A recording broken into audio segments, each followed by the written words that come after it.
Hey guys, welcome to book club. I know this week we read Frankenstein, so as a wrap up, I'm excited.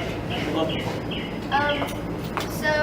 what do you think about Frankenstein and the overall book and how Frankenstein and the creature play a part together and how they fit together? So at first the monster is abandoned by the creature, so I think it actually is characteristics Yeah.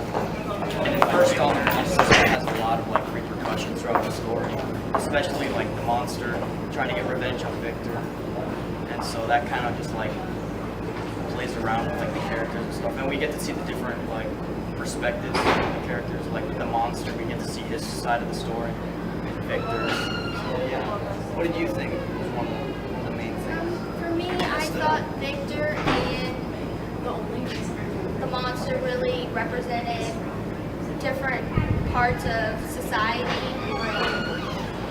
For me, I thought Victor went with the creature, and they were like opposite halves throughout the whole novel. You know, the monster was like the low class, or like what you would consider the unpopular or unwanted people in society, and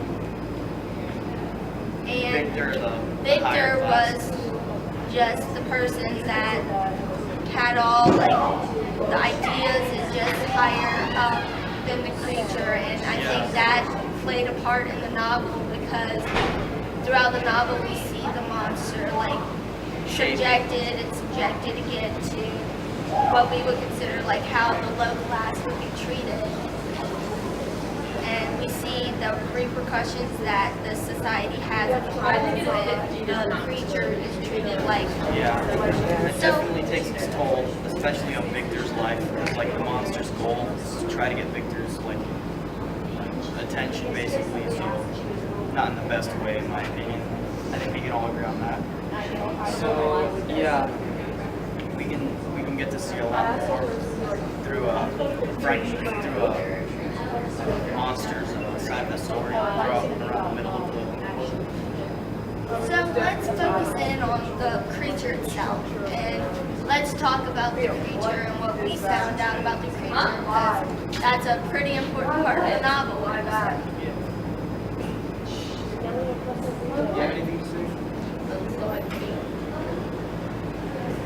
what do you think that Victor created? So yeah, Victor's expectations for the monster were a bit too high, because like after he said he was horrified during at the initial turnout of the monster, so that caused him to abandon him and just like to forget about. So that caused him to like abandon and forget about the monster. And the monster then started to have like a path of like destruction towards Victor, which to like sort of like to like level him down to like how he feels, to where like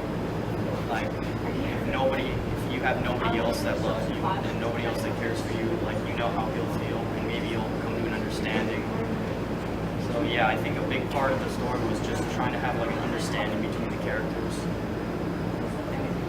I think the creature like really evolved into what by the end of the book we consider a monster, because in the beginning he had like no emotions. He was, you know, just a big creature finding its way like a child, and through not being wanted by Victor, his creator, and being rejected by the village, seeing all the emotions that the DeLacy family had for one another, who he thought was perfect and just really like important to him. He sees and starts to feel all these emotions.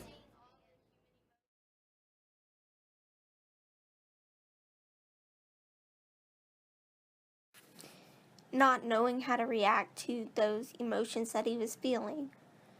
He never got taught how to react, and he was always alone, and he just learned these emotions, but he never learned how to deal with them and how to react when he's mad. Like, he went around killing people because he never knew that that was wrong, and that killing people isn't the way to go about dealing with anger or disappointment. And I feel like he acted irrationally because he got abandoned by everyone, and he was a reject in society, and he never had that person who was there for him and really cared for him and loved him like he deserved, and that made him mad and angry at society, which caused him to act irrationally.